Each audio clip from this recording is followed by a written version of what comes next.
I'm going to be reading the last part of the story and activity 4. All day they fished in a seething sea. The waves were so high and the clouds so low that they soon lost sight of the shore. And all the time the great storm cat played with the little boat, striking it and then losing it, but never quite sinking it. And whenever his claws grew too sharp, Mowzer would sing to him to soften the edge of his anger. As evening came down, they hauled in the nets. Into the belly of the boat tumbled ling and launces, scad, hake and fair maids. Enough fish for a whole cauldron of morgy broth, enough pilchards for 500 stargazy pies. Mowzer, my handsome, we are all saved, said old Tom, if we can but bring this haul home to harbour.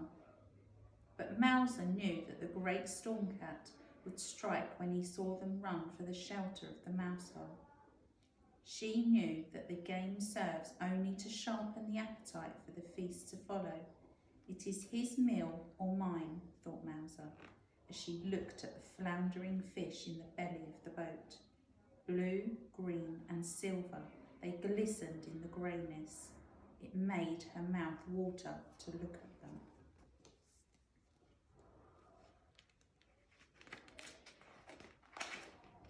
As she thought of the morgy broth murmuring on top of the range, the stargazy pie growing golden in the oven, Mowzer began to purr, and her purring rose like a hymn to home above the noise of the great storm cat's howling.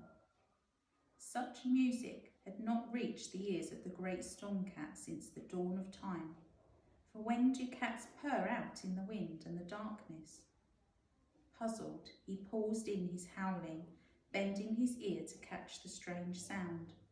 It seemed to him that he had once heard such a song long before, when he was no more than a storm kitten. The great storm cat grew quiet. Gone was his hunger for hunting, for making his meal of the mice men. Only the pleasure of the purring remained. Then the great storm cat began to purr with Mowzer, and as the soft sound grew, the winds waned and the waves weakened.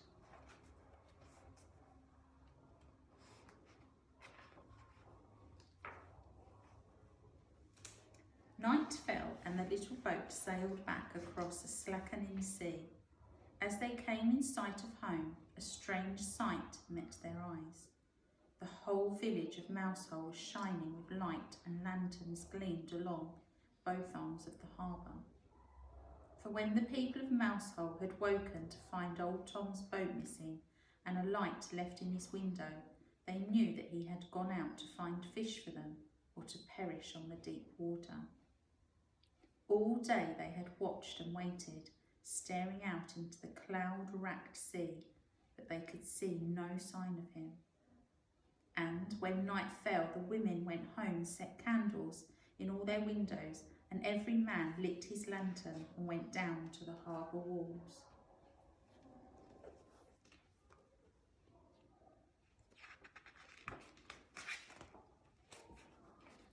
And as they waited and watched, they saw that the wind was dying and that the sea was growing calm. The dark clouds lifted and a thin moon shone out between them. And in the light of the thin moon, they saw a small boat coming, and behind it came the smallest, tamest storm kitten of a wind. As old Tom and Mowzer came through the mousehole gap, a sudden breeze caught them, a tiny, playful cat's paw, like a gesture of farewell.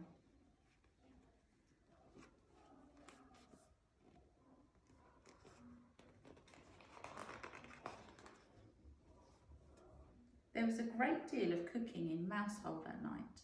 The people made a whole cauldron of morgy broth.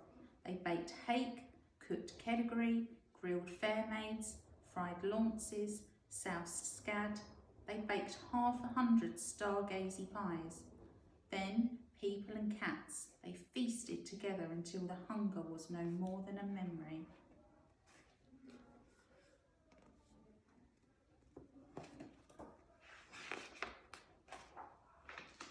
And every year since that day, at the inn on the quayside, the people of Mousehole hold a fish feast on the night before Christmas Eve and raise their glasses to the memory of old Tom.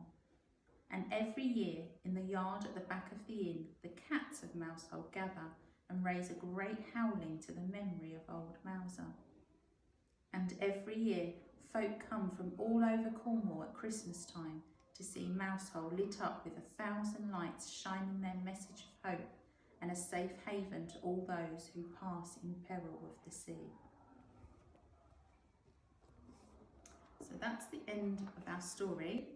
We'd like you to create a story map of the whole story. So all the events that have happened, all the important parts, we'd like you to create a story map of the events, please. And remember to send them in so that